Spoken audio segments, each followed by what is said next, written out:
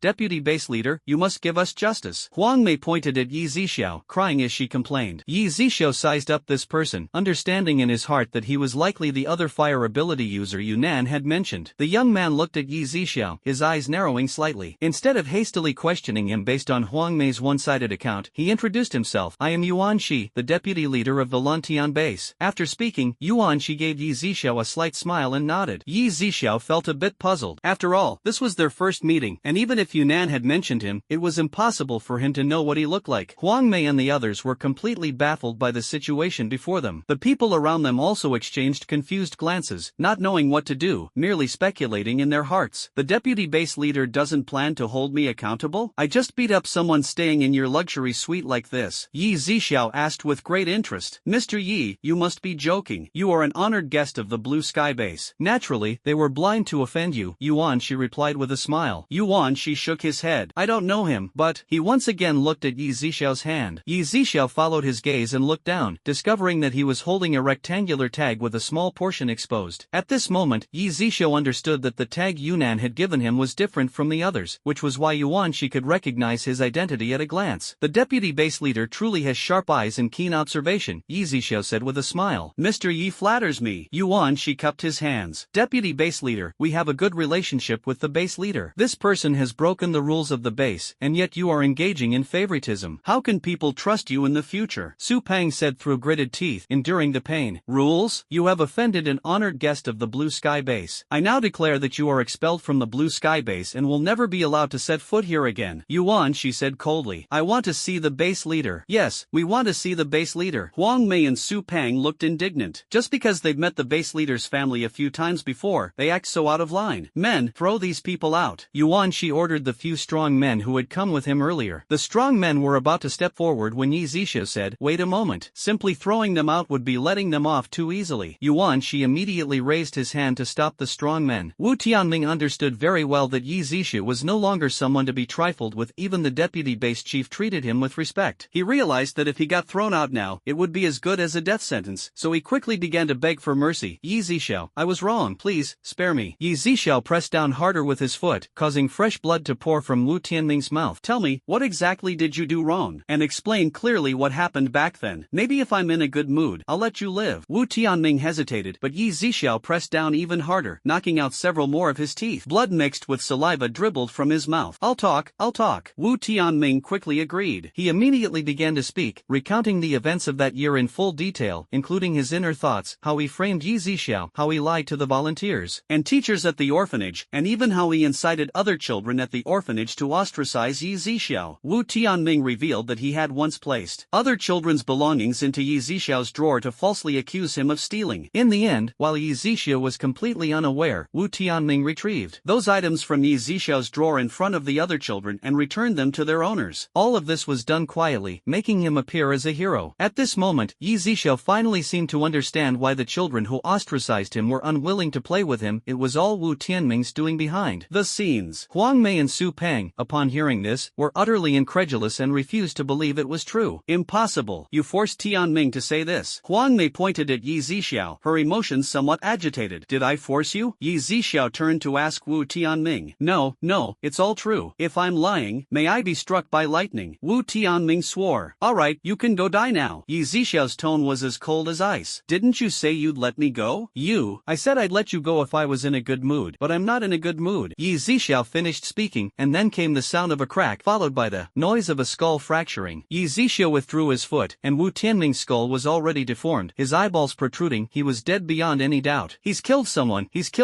Huang Mei screamed hysterically, and in the next moment, overwhelmed by her emotions, she fainted on the spot. The surrounding onlookers were all shocked by the scene, and some of the more timid ones even turned their heads, unable to bear watching further. Su Pang looked utterly defeated, his eyes lifeless, his lips pale, clearly still suffering from excessive blood loss due to the axe wound on his body. Deputy base leader, throw these people out of the base, Yi Zixiao said. Alright, Yuan Shi nodded in agreement. The alluring woman, seeing the situation, tried to slip away quietly but was struck on the back by Yi Zixiao with a palm from a distance. She immediately spat out blood and fainted. The four of them were then dragged out by the burly man and thrown outside the base. Mr. Yi, please follow me, Yuan Shi said. Yi Zixiao nodded, and the others dispersed, each going about their own business. The four who were thrown out were covered in blood, and within just a few minutes, the scent attracted more than a dozen zombies. The outcome was predictable. 3 of them were swarmed by the zombies and devoured completely in no time. Yi Zixiao's all-element abilities had already reached the early stage of level 7, and his mental abilities were exceptionally strong. When using Using his powers, his spiritual sense could cover the surrounding area for several kilometers. He saw the fate of these people clearly. Although he did not kill them with his own hands, his goal had been achieved, and everything was under his control. Earlier, he had already used his mental abilities to detect the large number of zombies nearby and knew in his heart that this would inevitably be their fate. Otherwise, how could he have let them go so easily? If not for Yunan's sake, he wouldn't have refrained from a massacre within the base. Earlier, inside the base, he would have ensured that these people met a fate where not even their bodies remained. But even without the presence of the zombies outside, these three were already doomed to die. Yuan-Shi led Yzia into a luxurious and spacious office. "Mr. Yi, please have a seat," Yuan-Shi said politely, then turned around to pour a cup of tea and placed it on the mahogany table in front of Yzia. Base leader Yu was out handling some matters, but he should be back soon. "All right." Yzia nodded, picked up the teacup, and took a sip of the tea, which exuded a rich aroma. At that moment, a woman dressed in a black uniform walked in. "Deputy Base Leader," the woman greeted respectfully. "Go and have the kitchen prepare a meal to entertain our guest," Yuan-Shi instructed the woman. "Yes, Deputy Base Leader." After responding, the woman glanced at Yzia sitting on the sofa, then smiled slightly and left the office, closing the door behind her. Shortly after the woman left, the office door opened again, and Yunnan and Zhang Kurson walked in. Upon entering, they immediately saw Yzia sitting on the sofa. "Brother Yi," Yunnan said with delight, quickly approaching him. Zhang Kurson, on the other hand, greeted him with great respect. "Boss Yi." Yzia merely nodded slightly. "Brother Yi, since it's your first time at my blue sky base, let me show you around," Yunnan suggested. "All right, that works," Yzia agreed, not wanting to stay in the office as it felt dull. Following Yunnan's lead in introductions, Yzia learned that the blue sky base currently has the capacity to accommodate 50,000 people, with 9,000 already joined, and the number is increasing daily. Moreover, apart from the three of them, a new water element ability user had joined the team of ability users. They were now responsible, along with Zhang Kurson, for collecting crystal cores and the supplies needed by the base. This ability user was still outside, while Yunnan only returned with Zhang Kurson after noticing that the chip in the tag he had given Yzia had been activated. This was part of his careful planning. The chip in his tag could sense Yzia, and if Yzia used it, he would be notified. Under Yunnan's introduction, Yzia toured many places and gained a basic understanding of the base's situation. Although many parts of the base were still under construction, achieving such progress in just over a month was already quite impressive. Over an hour later, Yunnan brought Yzia to the restaurant and entered a private room. Yuan-Shi and Zhang Kurson had already arrived. Once the four of them were seated, the dishes were served one after another. Braised pork, steamed fish, spicy boiled meat slices, boiled shrimp, shredded potatoes, candied pumpkin, and winter melon soup. The ingredients for the three vegetarian dishes were easy to store, as the extreme cold had killed off leafy vegetables, leaving them to rot on the ground, while meat was relatively better preserved. "Your meals are quite good," Yzia said with a smile. "Mr. Yi, you're too kind. This is all thanks to you." "That's right, Boss Yi, we usually don't get this kind of treatment. This was arranged by our base leader when he returned that day." Yuan-Shi and Zhang Kurson responded one after another. Yzia understood, and the four of them then began to eat, enjoying the delicious food. Indeed, if it weren't for Yzia's arrival, they wouldn't normally have such a lavish meal, nor would they have the privilege of dining separately like this. Typically, they ate with the residents of the luxury suites, with standardized portions that were very small, mostly just plain rice. As for those in the communal housing, they only had 2 meals of plain porridge a day. All of this was thanks to the supplies Yzia had brought in. Otherwise, even plain porridge would have been hard to come by, and the entire base wouldn't have achieved rice freedom. More than half an hour later, Yzia got up to bid farewell and left. Yunnan and the other two escorted him to the door, watching as he retrieved that big G from his spatial ability and drove off. Yunnan and Zhang Kurson were fine, but it was Yuan-Shi's first time witnessing a spatial ability, and a hint of surprise flashed in his eyes. "Mr. Yi is truly extraordinary. If only we could establish a good relationship with him," Yuan-Shi murmured. "However, haste makes waste. Take it slow." Yunnan patted Yuan-Shi on the shoulder, his tone meaningful. They could also sense that Yzia seemed not to like getting close to people. Yuan-Shi suddenly thought of the matter between Yzia and Wu Tianming's family, quickly catching up with Yunnan to inform him about it. At first, Yunnan was very angry upon hearing it, worried that Yzia might have been offended because of that family. However, after learning about Yuan-Shi's handling of the situation and the tragic end of that family, he breathed a sigh of relief. When Yzia was about to reach the supermarket, he saw 5 large trucks parked outside. Looks like there's a big deal going on. He stopped his car, not in a hurry to store it in his space, but instead observed the few zombies appearing around from time to time, as well as the 7 or 8 people shooting with silenced rifles. Yzia did not step forward to help because he recognized Feng Yun and knew these people people were from the Tiger Wolf Gang. Since he had a grudge with the Tiger Wolf Gang from the beginning, he didn't want to bother with them. After returning to the supermarket, Yzia did not see Dubai but faintly heard a delicate voice coming from inside. He frowned slightly and walked in. As he approached the dining area, he saw Jiang Lele cornering Dubai, pressing herself against him. Her down jacket had already fallen to the ground, leaving only a thin inner garment. Jean, who had been unable to come due to other matters, and Jiang Lele had come along in pursuit of Yzia, begging Jean, who for a long time before he agreed to let her join the trip to gather supplies. However, upon arriving here, she found that Yzia was not around. Seeing that Dubai was also an employee of the store and could live in the supermarket, she thought of settling for the next best thing, getting into the supermarket first and figuring out a way to win over Yzia later. After all, Jiang Lele understood that Yzia had a cold and unapproachable personality. Now, with the Tiger Wolf Gang members outside dealing with zombies, this scene unfolded. Big White had never seen such a scene before, and his cheeks and ears instantly turned red. Jiang Lele used all her tricks, and when the timing was right, she whispered in Big White's ear, "If you want me to stay with you in the future, let me move into this supermarket too." "And no way," Big White stammered. "You can live in the supermarket, so you must have a good relationship with them. Please help me, won't you?" Jiang Lele launched another E-level light wave attack on Big White. Cough, cough. Yzia lightly coughed twice. Big White raised his head and saw Yzia not far away. Normally, he would have sensed him, but the strong perfume earlier had masked his presence. Big White, as if seeing a savior, hurriedly pushed Jiang Lele aside and ran toward Yzia. Jiang Lele, caught off guard by the sudden push, lost her balance and fell to the ground. Although Big White was quite strong, Jiang Lele wasn't hurt. She wasn't sure how long Yzia had been watching or what he had heard, but she didn't rush to get up. Instead, she put on a pitiful expression and looked up at Yzia. "It hurts so much. Boss, could you help me up?" Jiang Lele extended her slender, fair hand, her eyes trembling slightly, tears welling up instantly. "It's a pity you're not an actress," Yzia said coldly. Jiang Lele was momentarily at a loss for how to respond. "Big White, do you like her?" Yzia tilted his head and asked. At this moment, Big White's heart was pounding wildly. "No, I don't." Big White shook his head like a rattledrum. "She's the bad woman from the phone." Yzia smiled inwardly, thinking that Dubai probably saw some video on the phone, or there was a woman in a TV drama who resembled Jiang Lele. Dubai still didn't know how to resist these things yet. Although he didn't like it, when faced with someone like Jiang Lele, his body would still have some involuntary reactions. "Dubai, this woman is definitely not a good person. I'll help you find a better one in the future." "No, Dubai likes the boss. I'll stay with the boss forever," Dubai immediately said. Yzia was stunned, and Jiang Lele was also momentarily taken aback. "So that's how it is." Jiang Lele seemed to understand something. Although Dubai had now taken human form, his true nature was that of a canine. Once they recognize a master, they are unwilling to leave their owner and remain loyal for life. After some thought, Yzia gradually understood as well. At that moment, Yzia heard someone entering the supermarket and immediately walked outside, completely ignoring Jiang Lele, who was still sitting on the ground. Dubai followed closely behind and left as well. Jiang Lele sat on the ground, gritting her teeth, clenching her fists, and slamming them hard on the floor, only to grimace in pain afterward. "I won't give up just like this." Jiang Lele's eyes were resolute. She then picked up the clothes on the ground, put them on, and walked out. At this moment, Feng outside had already opened the 2 boxes in his hands. Inside were calligraphy, gold bars, jewelry, and luxury watches, which he took out one by one and placed on the counter. Once everything was taken out, Yzia calculated the prices one by one with a pricing device. A total of 10.19 million. "Do you want to exchange?" Feng nodded and said, "Exchange." Immediately, all the members of the Tiger Wolf Gang began selecting supplies. Yzia felt delighted, as selling these items would unlock the second floor of the supermarket and allow him to use the lottery wheel once more. At this moment, he was thinking to himself that whether his cultivation could continue to improve depended on whether he could draw a crystal core. "Boss, please restock the goods." Feng walked up to the counter and said, Yzia nodded and went to the area where rice and flour were stacked. He bought over 100 bags of each, along with canned meat, canned fruit, and compressed biscuits, foods that could be stored for a long time. Self-heating rice, self-heating hot pot, and instant noodles were also among their main purchases. Of course, the Tiger Wolf Gang members also bought a considerable amount of cigarettes and alcohol. This time, not many members of the Tiger Wolf Gang had come, and it took them over an hour to finish buying everything. At this moment, they were loading the supplies onto the vehicles. Congratulations to the host for unlocking the second floor of the supermarket. Congratulations to the host for earning one lottery draw. The lottery wheel is upgrading. A few minutes later, the lottery wheel finally appeared out of thin air. At this moment, Yzia noticed that the items on the wheel had undergone significant significant changes. 100 level 7 crystal cores, 50 level 8 crystal cores, 20 level 9 crystal cores, 5 level 10 crystal cores, all element abilities upgraded to the next tier, unlocking the next floor of the supermarket, a laser sword, 1 interstellar energy orb, and a thank you for participating. What is the interstellar energy sphere? Yzia asked. When the host arrives on any planet in the future, you can use this interstellar energy sphere to absorb the energy of that planet. What will happen if I absorb all the energy of this planet? Yzia asked again. Replying to the host, this planet will become a dead star and will no longer give birth to any life forms. The host can absorb planetary energy and convert it into personal energy, allowing your ability level to increase rapidly. Once you reach level 30, you will be able to travel between planets in your galaxy at any time without the need for transportation. Yzia's eyes lit up. It's actually this powerful. Moreover, Yzia realized from the system's words that if level 30 was like this, what would level 100 or level 1000 be like? Could it really mean possessing endless years and treading across the entire universe? Doubts arose in his heart, and he ultimately decided not to hesitate any longer and began the lottery draw. At this moment, he didn't particularly need it, as it was impossible to turn Blue Star into a dead star anyway. The pointer gradually stopped and finally landed on a lightsaber. In an instant, a long sword emitting a faint purple glow appeared out of thin air in front of Yzia. The blade was narrower than that of an ordinary ancient long sword, making it very lightweight to hold. Dabai, witnessing this scene from the side, was utterly shocked. He felt a strong sense of danger emanating from the sword and instinctively took a few steps back. Yzia immediately stored the lightsaber into his spatial space. John Lele had already returned to the truck, and at this moment, Feng Yun and his men had also pushed the shopping cart back. They nodded at Yzia, ready to leave. Wait a moment. Yzia suddenly called out to them. Is there something else, Boss Yi? Feng Yun turned around. The second floor of the supermarket is now open. That's the fresh food section, Yzia reminded them. Well, thank you, Boss Yi. I will make sure to inform Master Hu about this. Feng Yun replied calmly and without any emotion. As the members of the Tiger Wolf gang left, Yzia's gaze fell on the back wall, where above the sign for first floor, dry goods / food and daily necessities, new words appeared. Second floor, fresh produce / prepared foods. He understood that every time a new floor was unlocked, the wall would display the information about the supplies available on that floor, making it clear for customers. With that, Yzia immediately headed to the second floor. At the end of the staircase, he noticed that the translucent water-like ripple was gone, and what greeted his eyes were all kinds of fruits: apples, oranges, pears, grapes, watermelons, cantaloupes, dragon fruits, peaches, lychees, cherries, pineapples, sugarcanes, kiwis, and more. There were also a variety of fresh vegetables, each looking exceptionally fresh: asparagus, lettuce, hardwinia, radishes, cabbages, broccoli, potatoes, winter melons, chives, yellow chives, pumpkins, green onions, and so on. There are also beef, lamb, pork, chicken, duck, goose, hairy crabs, lobsters, mantis shrimp, king crabs, ribbonfish, octopus, crucian carp, tuna, salmon, and so on. There are also chicken eggs, duck eggs, pigeon eggs, quail eggs, and so on. Not bad. Yzia nodded in satisfaction. The variety of fresh food here was much richer than what he had seen in other supermarkets before. Dabai followed closely behind him, almost drooling. When they reached the deli section, Yzia saw roasted lamb leg, sushi, light meals, vegetable salads, roast duck, roast chicken, cold meat dishes, vegetarian, cold dishes, bacon and pea bamboo tube rice, as well as semi-prepared cheese-baked rice that only needed to be heated in a microwave. There were also beef-baked rice, orleans, chicken wing-baked rice, chicken-baked rice, and pork chop-baked rice, all readily available. From time to time, Yzia could hear the sound of Dabai swallowing behind him. Dabai could eat both raw and cooked food, so Yzia handed him a roasted lamb leg. Dabai immediately sat on the ground and began gnawing on it. As he ate, his two sharp fangs were exposed, quickly tearing off the meat. Meanwhile, Yzia continued to explore other areas. He discovered that there was actually another room on the second floor, with a layout identical to the first floor. It seems I can let Dabai sleep on the second floor, Yzia muttered to himself. Then, he proceeded to the third floor, and sure enough, the third floor also had a layer of wave-like isolation. Seeing the area marked as the weapons zone, Yzia's curiosity was piqued, and he wondered to himself what kind of weapons the system provided. After all, what man doesn't like these things? However, unlocking the third floor required selling 60 million worth of supplies. Currently, the Blue Sky base and the Tiger Wolf gang had already purchased a significant amount of supplies, so they probably wouldn't buy much more in the short term. Although, the fresh and cooked food sections in the supermarket wouldn't spoil, once taken out of the supermarket, these items were hard to preserve. Therefore, even if they wanted to buy, they wouldn't purchase in excess. Besides, the temperature was gradually rising, now reaching around 8 degrees Celsius. It seems that in a while, it will be time to change locations. Yzia grabbed a bunch of grapes, went went downstairs to the kitchen to wash them and then carried them on a plate to the supermarket counter to enjoy. Time flew by, and before he knew it, evening had arrived, the time when zombies were most active. Yzia left the supermarket with his laser sword, intending to test its power. About a kilometer away from the supermarket, he suddenly heard rustling sounds coming from under the stone bridge ahead. Yzia stopped in his tracks, fully aware that the source of the sound was definitely not zombies. In the next instant, a slender black shadow suddenly leaped out from under the bridge, lunging straight at Yzia. Only then did Yzia see clearly. It was the vine of a mutated plant, and at the opening on the tip of the vine, sharp, tiny teeth had grown. The vine seemed to have a clear target, aiming directly for Yzia's neck. A faint purple light streaked across, and the vine was instantly sliced into two. A stream of green liquid flowed from the severed end onto the road. Sizzle, sizzle, sizzle. The green liquid bubbled with countless tiny bubbles, emitting a corrosive sound. You know me? Poison. Yzia's eyes narrowed slightly, his heart on alert. Whoosh, whoosh, whoosh. Several more claw-like vines shot out from under the stone bridge, appearing thicker than before, with their tips continuously spraying green venom. Yzia instantly leaped into the air, soaring high above. Several streaks of purple light descended from above, slicing through the vines in an instant, which then fell limply to the ground. So this is where it is. Yzia looked down, gathering a ball of lightning in his hand, forming a sphere of light. Boom! With a loud explosion, a blinding white light flashed. Under the bridge, the vines, along with their roots, were instantly reduced to ashes, revealing a gray crystal core on the ground. Yzia reached out into the void, and the crystal core easily fell into his hand. So it's not just zombies and mutated beasts that have crystal cores, even mutated plants do. I didn't expect the strength of mutated plants to improve so quickly. It seems this one is at the peak of the second tier, about to step into the third tier. At the moment of completely eliminating the mutated vines, Yzia discovered that under the bridge, there were not only human skeletons but also crystal nuclei left behind after zombies absorbed energy. Yzia collected the crystal nuclei, summoned his fire-type ability again, and burned the remaining vine fragments on the ground to ashes. Then, with a flash of his figure, he instantly returned to the supermarket entrance. Using his spatial ability for teleportation, Yzia tried it for the first time and found it quite satisfactory. Seeing Yzia return, Dabai immediately came forward to greet him. Dabai, tonight you'll sleep in the bedroom on the second floor. Alright, boss. Dabai nodded obediently. Nowadays, Dabai's life hardly required Yzia to worry about him. The next morning, Yzia didn't feel like cooking, so he opted for some fruit and a bottle of milk for breakfast. Although, with his strength, he wouldn't feel hungry or experience any discomfort even if he went 10 days or half a month without eating. He was accustomed to 3 meals a day and still preferred to eat regularly. At this moment, just a few hundred meters away from the supermarket, a man held 2 or 3 crystal nuclei in his hand, a smile on his face, accompanied by 2 subordinates bowing and scraping. Congratulations to Boss Foam on breaking through to the second tier of abilities. From now on, in Sirong City, everything will be up to you, one of the subordinates flattered. There are quite a few ability users at the Blue Sky base too. We need to keep a low profile.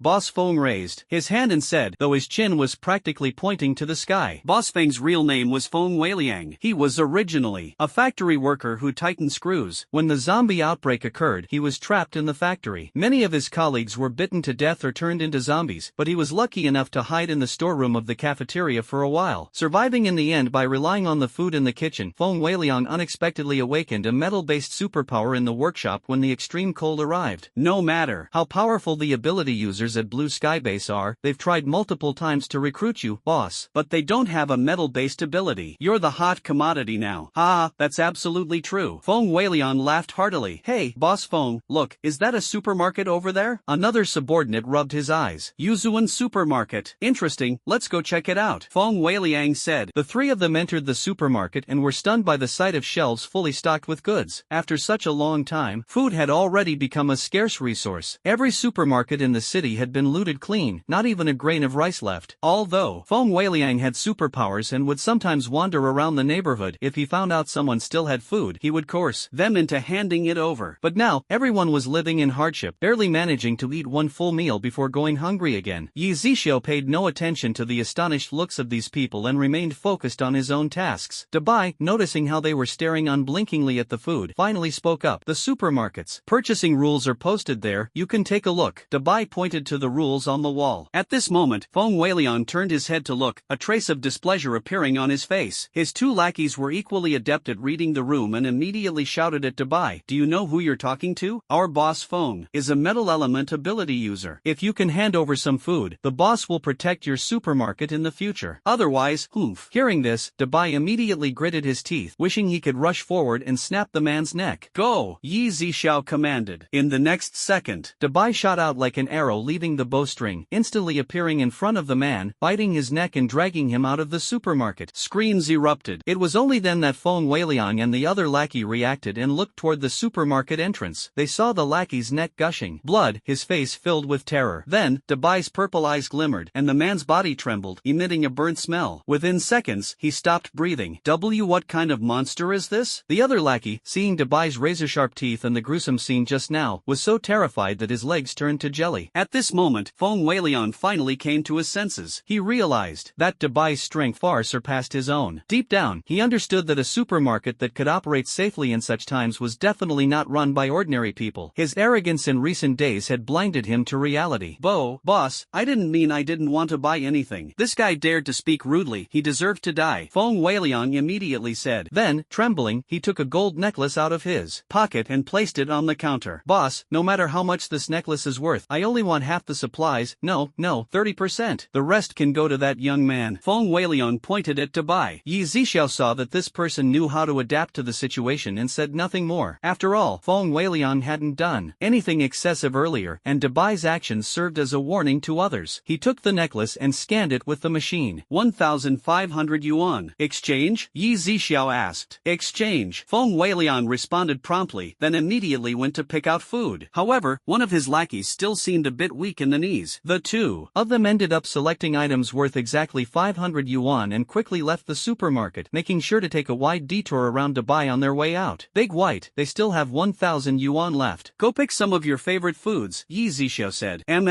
Big White was overjoyed, and of course, chose mostly sausages. Far away from the supermarket, Feng Weiliang had transformed into a different demeanor. His eyes revealed a fierce intensity, and with a raised hand, he crushed a nearby van into a distorted shape from a distance. Boss. The underling next to him, holding rice and flour in his arms, was so frightened by Feng Weiliang's appearance that he stuttered while speaking. What a damn Yuzuan supermarket. One day, I'll make you get on your knees and beg me to take this supermarket off your hands. Feng Weiliang gritted his teeth in anger. That's right, boss. We can't let those two people in the supermarket get away with it. They deserve to be cut to pieces, one of his men echoed. Murderous intent flashed in Feng Weiliang's eyes as he said, let's go. We're heading to the tiger base. After absorbing the 2 or 3 crystal cores he had on him, Feng Weiliang set off in the direction of tiger base. At this moment, in an impenetrable secret chamber, Yzia stood respectfully, while an elderly man in his 60s sat behind a redwood desk. His aura was imposing, his gaze sharp like a hawk's, exuding an innate authority without anger. This man was Shui Hongsong, ranked among the top 3 in military seniority in Huaxia and renowned for his illustrious achievements. Although he had previously retired from active duty, the advent of the apocalypse led to his awakening of psychic abilities, prompting his recall to take on a critical role. Due to the severe shortage of resources, Yzia had just reported the situation at the supermarket to Shui Hongsong, explaining that the supermarket contained a significant amount of supplies, its rules, and that Yzia was not fond of others probing too deeply. It seems this person might be a spatial ability user, possibly even someone who has awakened dual abilities. Shui Hongsong pondered for a moment and said, well, Elder Shui, we are currently short on supplies. We can purchase them from the owner of this supermarket, Yzia said. Alright, Shui Hongsong nodded, but then added, what do you think about recruiting this person for official use? Yzia shook his head. I think it might be a bit difficult.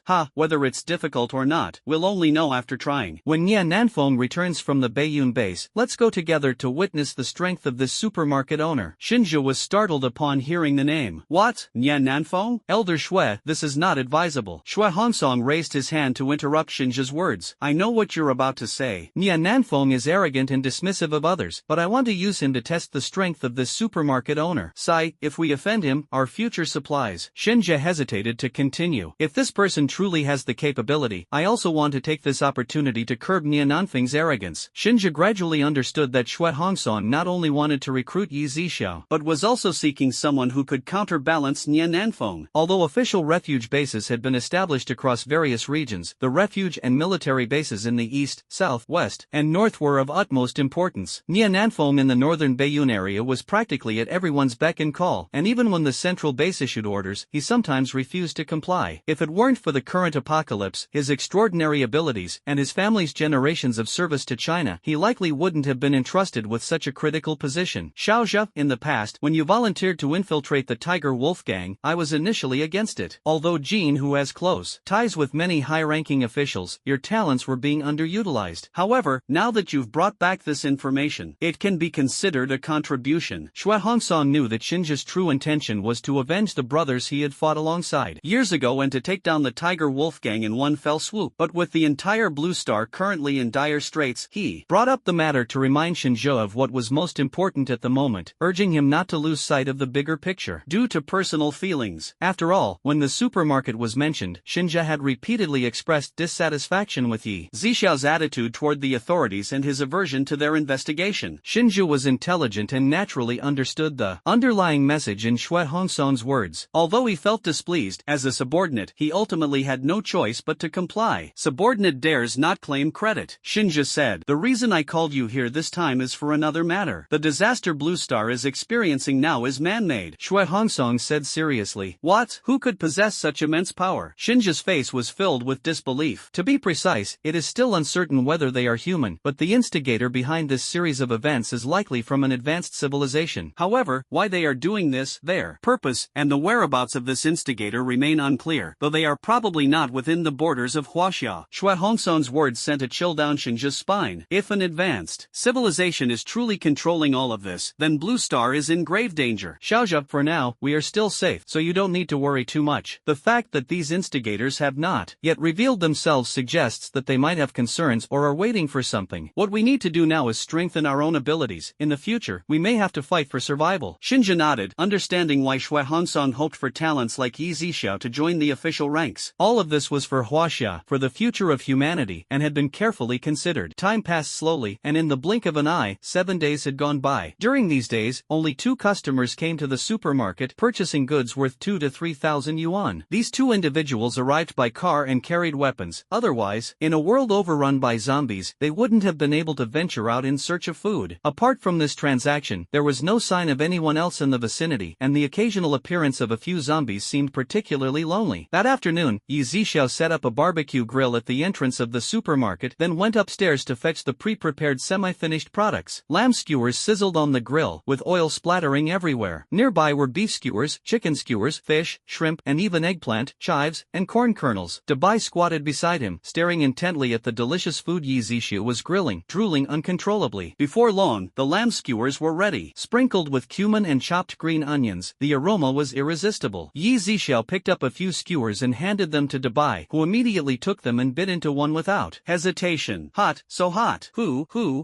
Dabai grimaced from the heat. Yi Zixiao shook his head, a faint smile on his lips, as he took a bite of the flavorful lamb skewer, feeling an unusual sense of tranquility within. At that moment, a modified off-road vehicle sped to a stop at the entrance. Jin, who stepped out of the car slowly, followed closely by Fengyun, whose gait appeared slightly unnatural. Boss Yi, what a refined pastime, Jin, who said with a smile. Yi Zixiao responded with a faint smile, acknowledging him. Seeing that Jin, who had come empty-handed today, Yi Zixiao understood that he wasn't here to purchase supplies. Sure enough, Jin, who spoke up, I've come today to invite Mr. Yi to visit my tiger base. Oh, Yi Zixiao looked at Jin, who with a meaningful gaze. Ha, Mr. Yi, no need to take it too seriously. I'm just someone who enjoys making friends. After working with you so many times, now that the fierce tiger base is established, I naturally want to invite you over to take a look and familiarize yourself with the place. In the future, if you ever need assistance, you can always come to the fierce tiger base to find me. Yi Zixiao asked again, if it's convenient for you, Mr. Yi, I can also wait until you've finished eating before we leave. Although Jin, whose tone was polite, it carried an undeniable firmness. It seems I have no choice but to go today, Yi Zixiao said with a smile, a hint of deeper meaning in his expression. In his heart, Yi Zixiao also wanted to see what exactly Jin who was plotting. If he truly did something overconfident, then the fierce tiger gang would have no reason to continue existing. Jin, who, on the other hand, laughed heartily. Mr. Yi, you really love to joke. In that case, Mr. Jin, please wait a moment. I still have quite a few dishes to finish, Yi Zixiao said as he began grilling meat on his own. Jin, who showed no sign of displeasure, merely raising his hand slightly. Please, take your time, Mr. Yi. Fengyun instinctively glanced at Jin, who he was quite familiar with Jin, whose personality, though he appeared calm on the surface, his inner emotions were already surging like waves. Half an hour later, Yi Zixiao clapped his hands, stood up, and said, let's go. Jin, who nodded, the smile still lingering on his lips. Dabai, clean this place up later, Yi Zixiao instructed as he turned, preparing to leave with Jin, who Dabai nodded, his heart filled with trust in Yi Zixiao's strength. However, just as they were about to get into the car, another off-road vehicle suddenly stopped outside the supermarket. Yzia paused in his tracks. Yunnan and Zhang Kursen got out of the car. Brother Yi, Boss Yi, the two greeted in unison. Yzia nodded. It's really lively today. At this moment, Yunnan noticed Jin Hu and slightly furrowed his brows. Jin Hu from the Fierce Tiger base? Ah, you must be Mr. Yu, the head of the Blue Sky base. Jin Hu responded with a smile. Yunnan didn't have a favorable impression of Jin Hu, as the deeds of the Tiger Wolf gang in Rome City C were well known to many. Brother Yi, are you planning to leave with them? Yunnan asked. Yes, Mr. Jin has invited me to visit their tiger base. Yzia nodded in confirmation. How about we go together? Yunnan suggested with a hint of concern. That's right. Boss Yi, we'd like to go together too. Zhang Kursen chimed in. Sorry, but today I, Jin, am only inviting Mr. Yi. Yunnan's gaze instantly turned cold. Jin Hu, don't think I don't know what you're up to. Jin Hu ignored Yunnan and instead said to Yzia, Mr. Yi, let's go. No problem. Yzia gave Yunnan a slight smile and then walked toward the car. But, before Yunnan could finish his sentence, Feng Yun had already stepped in front of him, blocking his way. Since Yzia did not object, Yunnan could only grit his teeth and watch as the vehicle gradually disappeared into the distance. He had originally just been passing by the supermarket to take a look, but he hadn't expected to encounter such a situation. At this moment, Yunnan was worried, not only for Yzixiao's safety but also for the fear that this massive supermarket might fall into Jin Hu's hands, which would undoubtedly be detrimental to their Lantian base. Although he knew Yzixia was not weak, it was better to be cautious in some matters. Yunnan was also somewhat familiar with Jin Hu's strength, as both bases were located in Rome City, making it necessary to understand their opponent. Base leader, what should we do next? Zhang Kursen asked. We'll return to the base first, assign people to keep a close watch on the tiger base, and report back immediately if there's any movement. Be ready for combat at any time, Yunnan said coldly. He would never allow even the slightest chance for this mysterious supermarket to fall into the hands of the tiger base. Tiger base. Yzixia got out of the car, looked around, and discovered that this place was originally a gymnasium, but it had now become Jin Hu's base. Mr. Jin truly has remarkable methods, Yzixia remarked meaningfully. Not at all, just some minor tricks. Mr. Yi is the truly enigmatic one. What I have is nothing, Jin Hu said humbly. Please, Mr. Yi. Jin Hu gestured with a polite invitation. Afterward, Jin Hu took Yzixia on a tour of his Fierce Tiger base. The construction here was even better than that of the Blue Sky base. Along the way, Yzixia also noticed several people with special abilities. Meanwhile, at the Blue Sky base, in the base leader's office, Zhang Kursen, Yuan Shi, and Yunnan wore grave expressions. They had just learned that the Fierce Tiger base had not only recalled all the ability users who were out hunting zombies for crystal cores but had also prohibited anyone from entering. Base leader, it seems Jin Hu is planning to make a move against Mr. Yi. Yuan Shi said. What should we do next? Boss Yi is all alone, and two fists can't fight four hands. If the supermarket supplies fall into the hands of the tiger base under their control, Zhang Kursen hesitated. Yunnan seemed to have made up her mind, her expression resolute as she said, I absolutely cannot let that happen. Kursen, Yuan Shi, go now and gather all the ability users, as well as those strong and capable subordinates. Prepare the weapons, we are going to the tiger base. Yuan Shi hesitated in his heart. After thinking for a moment, he still said, Jin Hu is already a gang leader, with many weapons at his disposal and very strong subordinates. I'm afraid we are no match for them. Going there would just be throwing our lives away. Moreover, as far as I know, Jin Hu's special ability should have already reached the 3rd tier, while the highest ability user we have right now is only you, the base leader, at the late 2nd tier. After listening to Yuan Shi's analysis, Zhang Kursen couldn't help but start to hesitate. After all, these were facts. They were once ordinary people, without their own forces, and their weapons were worlds apart from those of the Tiger Wolf gang. Yunnan understood all of this, but if Jin Hu were allowed to succeed, the fate of their base would inevitably be destruction. As the saying goes, two tigers cannot share one mountain, so how could Jin Hu allow another base to coexist with him in the same city? Follow my plan. Even if we don't fight this battle today, it will come sooner or later. Why not take a gamble? Right now, we still have Brother Yi, and there might be a chance of victory. If we wait until later, there will never be a more suitable time than now, Yunnan said firmly. Yuan Shi and Zhang Kursen nodded in agreement. It was true, Jin Hu would certainly not spare them, and the disparity in strength was on a completely different level. Meanwhile, in Jin Hu's office at the Tiger base, Feng Yun, go bring those things up. Yes, Feng Yun responded and left. Shortly after, he returned with several boxes. Yzixia quietly observed what Jin Hu was about to do next. As the 5 boxes were opened, the precious items inside gold, jewelry, jade, porcelain, and other valuables were revealed. Their worth immeasurable. Mr. Jin, what is the meaning of this? Yzixia asked. Mr. Yi, I have an impertinent request. I wonder if it is appropriate to mention. Yzia smiled faintly. Since things have come to this, even if it's something that shouldn't be said, today it must be said. Mr. Yi, your keen insight is admirable. I, Jean, am impressed and would like to collaborate with you. I hope you can join our tiger base. These are just a small token of my sincerity. As long as you join us, you will be the second in command of the tiger base, Jinhu said, pointing to the valuable items. As Jinhu spoke, his eyes were fixed on Yzia, trying to catch something from his expression. In truth, Jinhu assumed Yzia was a greedy person, otherwise, how could he still be running a supermarket so ostentatiously and offering so many supplies at a time like this? Yzia knew Jinhu was testing him, with the real goal being the supermarket and the secret behind the endless stream of supplies. Is it really that simple for me to join the fierce tiger base? Mr. Jin, you don't even know how capable I am. Aren't you afraid of betting on the wrong person? Yzia asked with great interest. Mr. Yi is enigmatic and unfathomable. I would never misjudge someone like you. This is just a small portion. If Mr. Yi agrees, I will offer something 10 times more valuable than what you see now. Consider this as my sincerity, Jin said. And what do I need to do? Yzia asked. Jin, who pondered for a moment before replying, Mr. Yi only needs to open the supermarket within our fierce tiger base. Just like that? Yzia confirmed again. Jin, who laughed heartily a few times, of course. Since I've given Mr. Yi the position of second in command at the fierce tiger base, I also want to become the co-owner of this supermarket. This way, I can better understand the supermarket and facilitate smoother cooperation in the future. Yzia sneered coldly. What if I disagree? Jin, who was taken aback, not expecting Yzia to ask such a question without even considering it. The implication was clear. Mr. Yi, perhaps you should reconsider. As Jin, who finished speaking, a few people entered through the door, each holding powerful firearms. Yzia looked at Jin, whose thorough preparations, a faint sneer appearing on his face.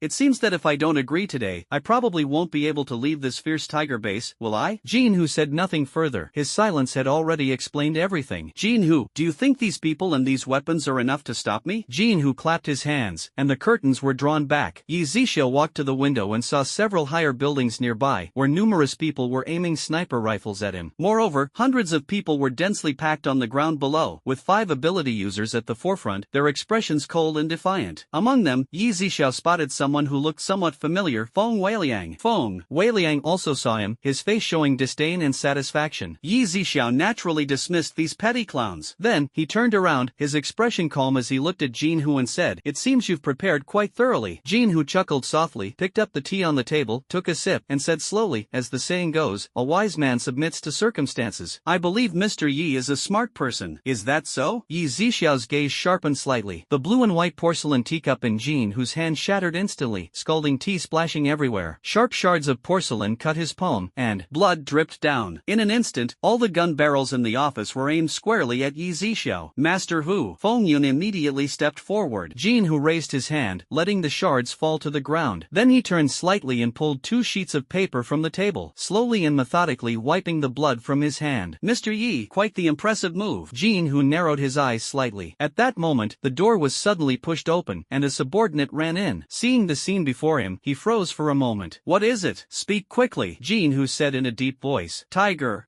Lord, quite a few people from the Blue Sky base have arrived. They're right at the entrance of our base, the underling said urgently. Humph, a bunch of clowns. I haven't even had the time to deal with them, and they've delivered themselves to my doorstep. Jinhu's anger had nowhere to vent. You all take good care of Mr. Yi. Feng Yun and I will go down and deal with these little brats, Jinhu said before leaving with Feng Yun. Yzia had originally planned to deal with Jinhu and then flatten the fierce tiger base, but upon hearing that people from the Blue Sky base had arrived, he became somewhat intrigued. If Yunnan performed well this time, he might just hand over the fierce tiger base to him. After all, he had no interest in managing a base. Moreover, the system had once mentioned that his profits could only be obtained through the sale of supplies. With so many valuable items in Jinhu's possession, he could only covet them. But if he gave the base to Yunnan, it might encourage him to purchase more supplies from him, which wouldn't be a bad outcome. At that moment, the office door was pushed open again and Feng Weiliang strode in, flanked by 5 burly men in black holding rifles. Boss Yi, long time no see. Last time, I didn't dare touch you because you had that monster kid protecting you. I never expected you'd end up in my hands now. Yzia glanced at Feng Weiliang, thinking to himself how pathetically foolish this guy was. With all the scheming Jinhu had done, Feng Weiliang still thought Yzia had survived only because of Dubai. I let you live last time, gave you a few more days to jump around. I guess you should consider that a profit, Yzia said with a cold smile. What do you mean? You're all alone now. Do you really think Feng Weiliang hadn't finished his sentence sentence before he suddenly screamed in agony, clutching his head and dropping to his knees. The others were stunned, not sure what was happening, until Feng Weiliang struggled to spit out, "Quick, shoot him, kill him." The men exchanged uncertain glances, hesitating. After all, Jin Hu's orders were to keep an eye on Yzia, not to kill him. And although Feng Weiliang was an ability user, he'd only joined Tiger Base a few days ago and had no real authority. Feng Weiliang screamed in pain, rolling on the ground, unable to use his powers. "It hurts so much.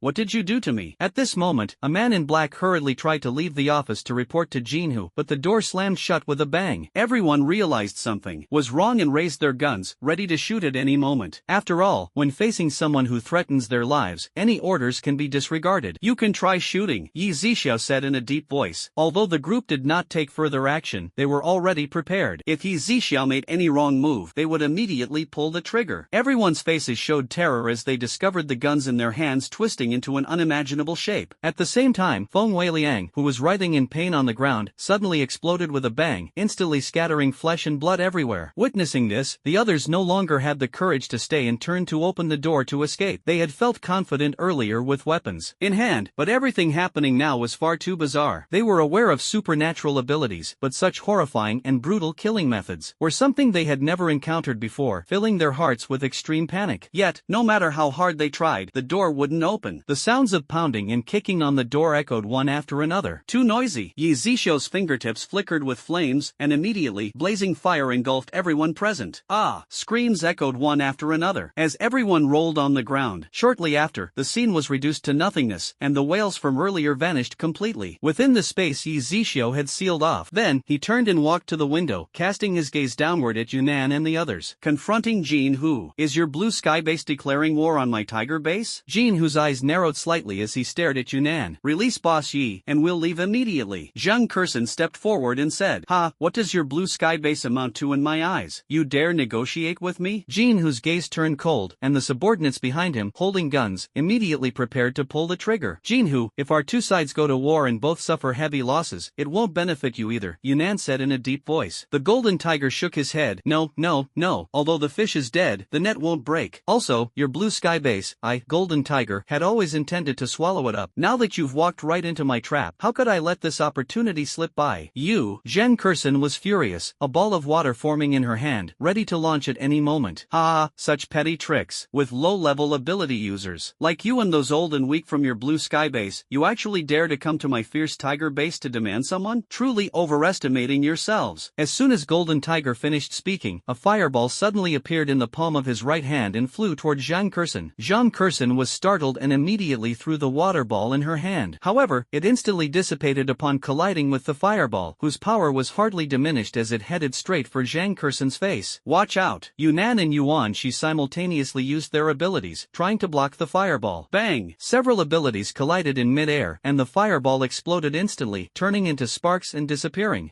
To be honest, such a beauty, if her face were burned beyond recognition, it would truly be a pity. "How about joining me? I might spare your life today." Jin Hu sized up Zhang Kurson. "Shameless!" Zhang Kurson angrily rebuked. "You are no match for me. Now, I'll give you a chance. Become my subordinates, hand over the blue sky base, and this matter will be settled." Jin Hu's gaze swept over Yunnan, Zhang Kurson, and Yuan Shi, secretly feeling smug. The three felt deeply insulted by Jin Hu's words, and their powers began to gather. A warrior can be killed but not humiliated. As Yunnan finished speaking, the lightning in her hand was already unleashed. Zhang Kurson gave it her all, and a water column as massive as a giant serpent surged straight toward Jin Hu. "What's going on?" Yuan Shi's fire ability also reached its peak, and a massive fireball followed closely behind. Jin Hu controlled a lightning ball in one hand and launched a fireball with the other, a sly smile curling at the corner of his mouth. He was actually a dual attribute ability user. The three were suddenly shocked, but at this point, the arrow had already left the bow, and the battle was on the verge of erupting. Yunnan's subordinates, as well as Feng Yan's men behind Jin Hu, also raised their guns and pulled the triggers. Bang, bang, bang! Just as the three of them thought that today might spell their doom, the lightning and fireballs speeding toward them suddenly seemed to freeze, and even the bullets stopped midair. "What's going on?" Jin Hu frowned deeply. Everyone else looked around in shock, bewildered. At that moment, a figure suddenly appeared between Yunnan and Jin Hu. "Brother Yi!" Yunnan called out in surprise and delight. Bang, bang, bang! Yzia merely smiled faintly. In that instant, the powers Jin Hu had released vanished, and the bullets his men had fired clattered to the ground. Meanwhile, the bullets and abilities that had been frozen in midair on Yunnan's side suddenly shot forward at lightning speed. Ah! Screams erupted as most of Jin Woo's men behind him were struck down, killed or wounded on the spot. Blood pooled across the ground, and the air was thick with the stench of iron. Even Fengyan was hit by a bullet, dropping to one knee on the ground, cold sweat streaming down his forehead, his teeth clenched tightly. Although Jin Woo neutralized the abilities of Yunnan and the others, his face grew increasingly grim, and a look of terror appeared on his face. "You, who exactly are you?" Jin Woo stared at Yzixiao's back and asked. "I'm the supermarket owner, don't you already know that?" Yzixiao turned around, a playful smile in his eyes. "How can your strength be this powerful? I'm already at mid-stage tier 3, and a dual ability awakener at that. Could it be that you're already at tier 4? Jin Woo's face was full of disbelief, secretly shocked in his heart. This was something he had never imagined, especially since his strength was entirely built on devouring the bases of multiple cities and killing countless zombies to obtain crystal cores. He had investigated Yzixiao and knew he wasn't affiliated with the authorities. But in a third-tier city like Xirong City, how could an ordinary person's strength improve so quickly? Jin Woo's heart was filled with doubt and unwillingness. After Yzixiao finished speaking, his eyes narrowed slightly, and the surrounding space instantly distorted. Ah! Golden Tiger's body seemed to be compressed by an invisible force until it could no longer bear it, instantly turning into a mist of blood. Tiger Lord! Fengyan's eyes dimmed instantly upon seeing Golden Tiger's death. "Tiger Lord, you saved me back then, now let me accompany you on your journey." After saying this, Fengyan picked up the gun beside him, pressed it to his forehead, and pulled the trigger without hesitation. Bang! As the gunshot rang out, he collapsed into a pool of blood. Everyone at the Fierce Tiger base, seeing that Golden Tiger was dead and the situation was hopeless, knelt to the ground one after another, no longer resisting, their hearts filled with the hope that Yzixiao would spare their lives. The snipers on the rooftop also attempted to flee, but before they could run even a meter, they all instantly turned into mists of blood. "Yi, brother Yi." Yunnan stepped forward, unsure of how to address Yzixiao, as his strength had already far surpassed theirs. "The rest of the matters are up to you to handle. The Tiger base is so large, and there are plenty of resources. It would indeed be a pity to let them go to waste." "What, brother Yi, this is..." Yunnan was extremely excited upon hearing Yzixiao's words, but he didn't dare to confirm. "From now on, the Blue Sky base will be the only base in City C. I'm not interested in managing these things, and I'm not used to being around too many people. Everything here will be left to you," Yzixiao said once again. Seeing the certainty in Yzixiao's eyes, Yunnan felt deeply grateful. "Brother Yi, rest assured, I will not let you down. The gates of the Blue Sky base will always be open for you." Zhang Kurson and Yuan Shi exchanged a glance, relief evident in their eyes. "I'll leave the rest to you. Kill whoever needs to be killed," Yzixiao said and prepared to leave. At that moment, a disheveled woman wearing a thin nightgown and shorts suddenly rushed out. Her impressive figure was fully revealed, but her body was covered in bruises, and her hands and feet were shackled with iron chains. "Help, help me, I beg you." The woman jogged up to Yzixiao, dropping to her knees with a thud. Yzixiao looked closely and saw that the person kneeling and kowtowing before him was Zhang Lele. She had just noticed that the guards were gone and the door was left open, allowing her to escape. However, she was unaware that Jin Woo was already dead. Yzixiao was secretly curious. Wasn't this woman living a glamorous life with Jin Woo? How did she end up like this? Could it be that she was caught seducing someone else behind Jin Woo's back? "Boss Yi, I beg you to save me," Zhang Lele cried as she spoke. "Jin Woo isn't even human, he's a pervert. When I was with him, I was constantly tormented, and every time I almost died. Please, I beg you, save me, and take me away. I'm willing to do anything for you, I'll be your slave, anything. Woo woo woo." Seeing that Yzixiao didn't respond, Zhang Lele choked back her tears and continued. "A few days ago, he said he was tired of me, so he handed me over to his subordinates, dozens of them. They're worse than animals." As Zhang Lele sobbed and poured out everything she'd suffered these past few days, including some cruel details, Yzixiao was left speechless. Yunnan and the others from the Lantian base also fell silent, not knowing what to say. Jin Woo is already dead, Zhang Kurson said. As a fellow woman, she felt very sorry for Zhang Lele and stepped forward to drape a piece of clothing over her. After all, Zhang Lele was wearing nothing but a thin nightgown.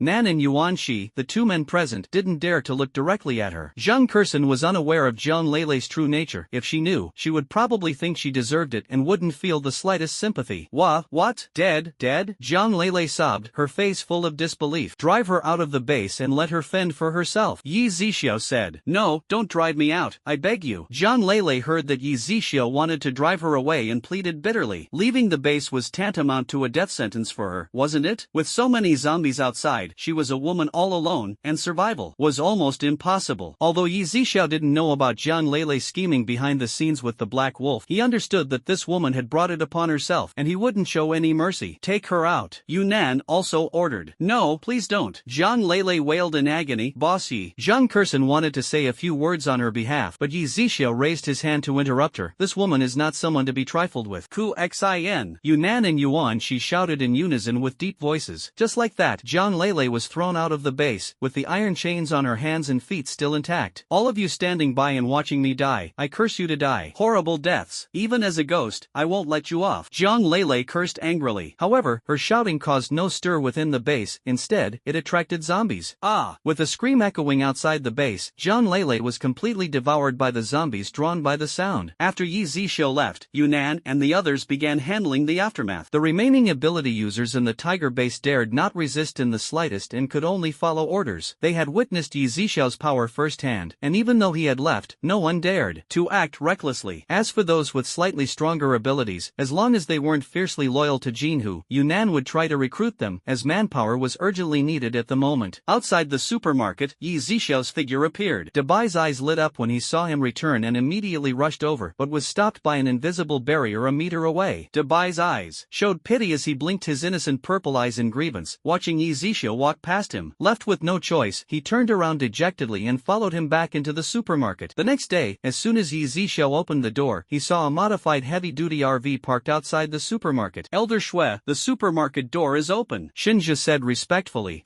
Shui Hongson nodded. At this moment, a man wearing a black short-sleeved shirt and pants, with a muscular build and wheat-colored skin, revealed a disdainful expression. That kid? How strong can he be? I'll go meet him in a bit. Nian Nanfeng, don't say I didn't warn you. Boss Yi is not as simple as you think. You'd better watch your words and actions, Xinjia said in a deep voice. You have no right to tell me what to do, coward. Nian Nanfeng's face was full of disdain. Previously, Nian Nanfeng and Xinjia were almost on the same level, but ever since the apocalypse began, he had successively awakened fire-type and space-type abilities, while Xinjia had none. This made Nian Nanfeng completely disregard him. Moreover, Xinjia had always been cautious and sought steady victories, which was in stark contrast to Nian Nanfeng's fiery personality, leading to frequent disagreements between the two. Hearing Nian Nanfeng's words, Xinjia was angry but chose not to react, especially since Shui Hongsong was still nearby. He simply said coldly, I've said my piece, do as you please. Afterward, Nian Nanfeng and Xinjia got out of the car one after the other, while Shui Hongsong remained in the car to observe. Boss Yi. Xinjia walked into the supermarket, calling out with a polite smile. Yi Zixiao nodded. Nian Nanfeng glanced at Yi Zixiao, then looked around, observing the items in the supermarket. Although he didn't care much about Yi Zixiao, the supplies in the supermarket still surprised him for a moment. Boss Yi, is the second floor open now? Xinjia asked. Yes, if needed, you can go take a look, Yi Zixiao replied. Alright, Xinjia nodded. He noticed the blue text on the wall, which mentioned that the third floor and above were not yet open. At this moment, Xinjia placed the watch hidden in his sleeve on the counter. Boss Yi, how much is this worth? 1500. Deal? Yi Zixiao asked. Change. Xinjia nodded. Nian Nanfeng had remained silent, carefully observing whether there was anything unusual in the supermarket. Although he had a fiery temper and was impulsive, he was not stupid. Afterward, he followed Xinjia, taking the sloped escalator to the second floor. Seeing so many fresh food items, his eyes narrowed slightly. Xinjia pushed a shopping cart on the second floor, continuously purchasing supplies, while Nian Nanfeng looked around, his gaze involuntarily shifting to the third floor, preparing to go up. But just as he took a step forward, a figure appeared in front of him. No entry to the third floor. Dabai raised a hand to block him. Who are you? Nian Nanfeng's face darkened. He had come to shop and just wanted to take a look upstairs, but he hadn't expected to be stopped. I am an employee of this supermarket. The boss said the third floor is not open.